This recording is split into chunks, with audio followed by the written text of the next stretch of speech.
நடுத்தர வர்க்கம் அப்படிங்கிற ஒரு பேரை வச்சுக்கிட்டு, நடுத்தர வர்க்கம்னா யாருன்னு சொல்ல மாட்டேங்கிறாங்க. ஆனா இவங்க அதெல்லாம் எடுத்துக்கிறாங்களோ இல்லையோ, அவங்க எப்படி செலவு பண்றாங்க அப்படிங்கிறத மட்டும் எடுத்துக்கிறாங்க. அதெல்லாம் உண்மைதான். தங்கம்ங்கிறது தமிழ் சமூகத்துடைய ரொம்ப நிறைய வரதட்சணை கொடுக்க முடியல அப்படிங்கிறத இழிவா பாக்குறாங்க. அந்த பொண்ணு மட்டும் சரியா, இங்க எந்த பொண்ணு தான் வந்து வரதட்சணை வேண்டாம்னு சொல்றாங்க.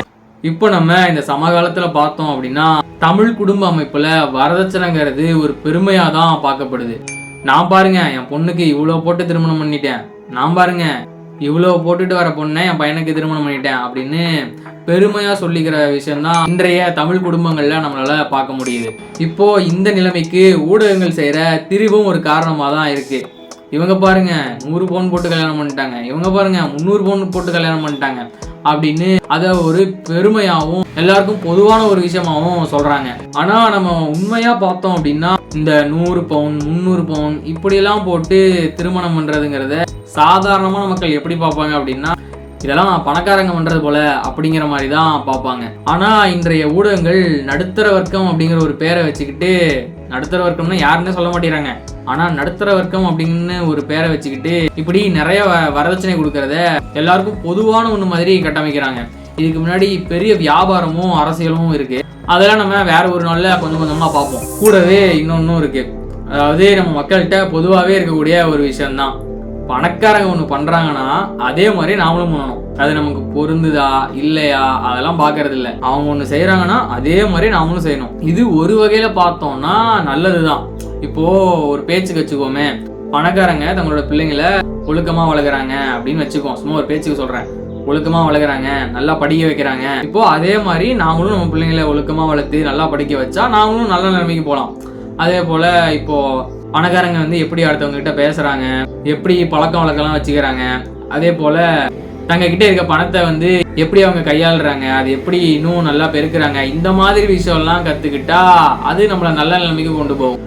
ஆனா இவங்க அதெல்லாம் எடுத்துக்கிறாங்களோ இல்லையோ, அவங்க எப்படி செலவு பண்றாங்க அப்படிங்கறத மட்டும் எடுத்துக்கிறாங்க. அவங்க கிட்ட இருக்கிற பணத்தை தங்களுடைய பெண்களுக்கு நகையெல்லாம் போட்டு அனுப்புறாங்க. அவங்க ஒன்றும் கடன் வாங்கியெல்லாம் போடுறது இல்லை. ஆனா நாம என்ன பண்றோம், அவங்க போட்டாங்க அவங்கள மாதிரியே நாமளும் பண்ணணும், கடன் வாங்கியது நம்ம வந்து நகை வாங்கி போட்டே ஆகணும் அப்படிங்கிறது சரியில்லை. இப்படி பேசுறதால நம்ம ஏதோ தங்கம் வாங்கறதுக்கு எதிரானவங்க மாதிரி நினைச்சுக்கிட்டு, தங்கம் எங்களுக்கு எவ்வளவு உதவியா இருந்தது தெரியுமா, தங்கம் இருந்ததுனால நாங்க எவ்வளவு இக்கட்டான சூழ்நிலையில இருந்து வெளியே வந்தோம் தெரியுமா அப்படின்னு வந்துடாதீங்க. அதெல்லாம் உண்மைதான். தங்கம்ங்கிறது தமிழ் சமூகத்துடைய ரொம்ப முக்கியமான ஒரு பொருள். நம்ம எல்லாருமே எவ்வளவு தங்கம் வாங்க முடியுமோ அவ்வளவு தங்கத்தை வாங்கணும். அதே போல வாங்கின தங்கத்தை சேர்த்தும் வைக்கணும். ஆனா அந்த தங்கத்தை கையில இருந்து காசு போட்டு வாங்கறது தான் சரியா இருக்கும். இல்ல கையில இருந்து காசு போட்டு வாங்க முடியல அப்படின்னாலும் கூட கொஞ்சம் கொஞ்சமா காசு சேர்த்தாவது தங்கம் வாங்குற வழியை பாருங்க. அதை விட்டுட்டு இப்படி கடன் வாங்கி தங்கம் வாங்குறதுலாம் சரியான ஒரு முறையா இருக்காது. அதுல இருந்து சிக்கல் வர்றதுக்கு அதிக வாய்ப்புகள் இருக்கு. இப்போ நம்ம இந்த வரதட்சணை பத்தி பேசும்போது நம்ம ஏதோ மாப்பிள்ளை வீட்டுக்காரங்களுக்கு எதிராக பேசுறோம் அப்படிங்கிற மாதிரி நினைக்க வேண்டாம். இங்க மாப்பிள்ளை வீட்டுக்காரங்களும் சரி பொண்ணு வீட்டுக்காரங்களும் சரி இந்த வரதட்சணைய ஒரு கௌரவமா தான் பாக்குறாங்க. அதை கூட நம்ம கடந்து போயிடலாம். ஆனா இங்க என்ன நடக்குதுன்னா, நிறைய வரதட்சணை கொடுக்க முடியல அப்படிங்கறத இழிவா பாக்குறாங்க. இந்த நிலைமைங்கிறது பல்வேறு பெண் வீட்டாருக்கு பெரும் நெருக்கடியா இருக்கு. அதாவது இந்த ஆணாதிக்க சமூகம் அவங்க மேல ஒரு நெருக்கடியை போடுது. அந்த நெருக்கடிய அவங்களும் ஏத்துக்கிட்டு அதை அவங்க மேலேயே போட்டுக்கிட்டு அதுக்குண்டான சிரமங்களையும் அவங்க எதிர்கொள்றாங்க. இப்போ நான் ஆணாதிக்க சமூகம் அப்படின்னு சொன்ன உடனே ஆண்கள் தான் எல்லா இடத்துக்கும் போய் எனக்கு இவ்வளவு வரதட்சணை கொடுங்க அவ்வளவு வரதட்சணை கொடுங்க அப்படின்னு கேட்கற மாதிரி நினைச்சுக்க வேண்டாம். இங்க பெரும்பாலும் இந்த வரதட்சணையை பத்தி பேசுறது, நிறைய நகை வேணும் அப்படிங்கிற மாதிரி கேட்கறது எல்லாம் பெண்களா தான் இருக்காங்க. நம்ம குறிப்பா சொல்லணும்னா மாப்பிள்ளையோடைய அம்மாவா இருக்கலாம், அப்படி இல்லைன்னா மாப்பிள்ளை வீடு பொண்ணு வீடு ரெண்டு வீட்லயும் இருக்கிற பெண்களா இருக்கலாம். என்ன இவ்வளவுதான் கொடுத்தாங்களா, என்ன அவ்வளவுதான் கொடுத்தாங்களா, ஏன் இது கூட பண்ண மாட்டாங்களா, இந்த மாதிரி ஏளன பேச்சுகள்லாம் பேசுறத நம்ம பாக்குறோம். இப்படியெல்லாம் பேசுறது பெரும்பாலும் பெண்கள் தான். உடனே என்ன மாப்பிள்ளையோட அம்மா மட்டும் குறிப்பா சொல்றீங்க, அந்த பொண்ணு மட்டும் சரியா, இங்க எந்த பொண்ணு தான் வந்து வரதட்சணை வேண்டாம்னு சொல்றாங்க அப்படின்னு கேட்கலாம். உண்மைதான். இங்க ஹெலிகாப்டர் வரைக்கும் தங்களுடைய குடும்பத்தால சாத்தியப்படாத நிறைய நகைகளையும் பொருள்களையும் பொண்ணுங்க கேட்கறத நம்ம பார்க்க முடியுது. இதெல்லாம் சரியா அப்படின்னு பார்த்தோம்னா இல்லதான். ஆனா அதுக்கு நம்ம அவங்கள மட்டுமே குத்தம் சொல்றது சரியில்லை. இப்போ நம்ம ஒரு பொண்ணை இந்த சமூகத்துல எப்படி வச்சிருக்கோம், இப்போ ஒரு கேக் இருக்குன்னு வச்சுக்கோங்களேன், ஒரு சாதாரணமான கேக்கு பார்க்கறதுக்கு ஒரு லட்சணமா இருக்குன்னு வச்சுக்கோங்களேன், அதை நம்ம என்ன சொல்லுவோம், பரவாயில்ல நல்லா இருக்கே அப்படின்னு சொல்லிட்டு நம்ம கடந்து போவோம். ஆனா அதே கேக்ல நல்லா வண்ணமா கிரீம் எல்லாம் பூசி நல்லா செரி நிறைய பழங்கள்லாம் வச்சு நல்லா அலங்காரமா இருந்தா நம்ம என்ன பண்ணுவோம், பரவாயில்லையே இந்த கேக் பாரு இவ்வளோ நல்லா இருக்கு அப்படிங்கிற மாதிரி நம்ம வியப்பா சொல்லுவோம்.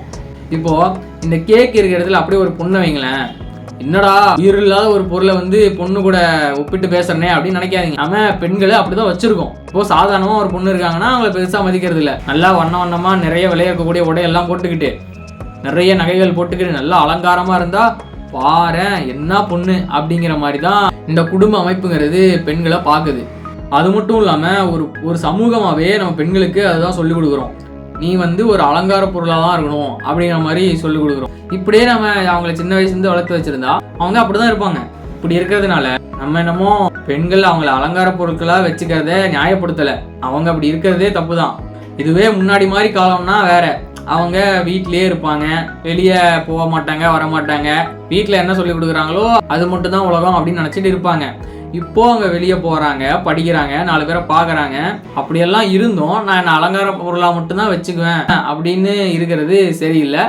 பெண்களுக்கு நகைகளும் உடைகளும் மட்டுமே பெருமை அப்படின்னு இன்னும் சொல்லிட்டு இருக்கிறதுல எந்த பயனும் இல்லை. அப்படி சொல்றதை விட்டுட்டு பெண்களுடைய அறிவும் திறமையும் அவங்க அற வழியில பொருளீட்டுற விதத்தையும் ஒரு சமூகமாவே அந்த விஷயங்களை பாராட்டுவது தான் சரியானதா இருக்கும். வரதட்சணை முறைங்கிறது ஆண்களுக்குமே சிக்கலுக்கு உண்டான ஒரு விஷயமா தான் இருக்கு. நகையும் போட்டு அனுப்பி வச்சிடுறாங்க.